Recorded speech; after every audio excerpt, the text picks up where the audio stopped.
ଚଳଚଞ୍ଚଳ ଲଙ୍ଗଳେଶ୍ୱର।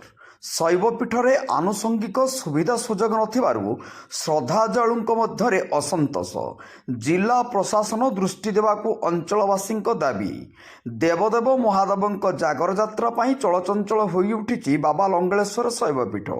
ବାବା ଲଙ୍ଗଳେଶ୍ୱର ମହାଦେବଙ୍କ ଦର୍ଶନ ଓ ଜାଗର ଜାଳିବା ପାଇଁ ଲକ୍ଷାଧିକ ଶ୍ରଦ୍ଧାଳୁଙ୍କ ସମାଗମ ହୋଇଛି। ମାତ୍ର ପୀଠରେ ବସି ଜାଗର ଜାଳିବା ପାଇଁ ଆସିଥିବା ଭକ୍ତ ଶ୍ରଦ୍ଧାଳୁମାନଙ୍କ ନିମନ୍ତେ ଜାଗା ନଥିବାରୁ ଶ୍ରଦ୍ଧାଳୁମାନଙ୍କ ମଧ୍ୟରେ ଅସନ୍ତୋଷ ବୃଦ୍ଧି ପାଇଛି।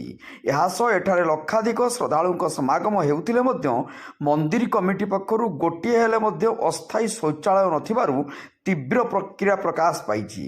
ଦୂରଦୂରାନ୍ତରୁ ଶ୍ରଦ୍ଧାଳୁମାନେ ଜାଗର ଜାଳିବା ପାଇଁ ଆସି ନାନା ଅସୁବିଧାରେ ସମ୍ମୁଖୀନ ହେଉଛନ୍ତି। ତେଣୁ ଜିଲ୍ଲା ପ୍ରଶାସନ ଏ ଦିଗରେ ଦୃଷ୍ଟି ଦେଇ ଶ୍ରଦ୍ଧାଳୁମାନଙ୍କ ପାଇଁ ସମସ୍ତ ମୌଳିକ ସୁବିଧା ଯୋଗାଇ ଦେବାକୁ ଦାବି ହୋଇଛି।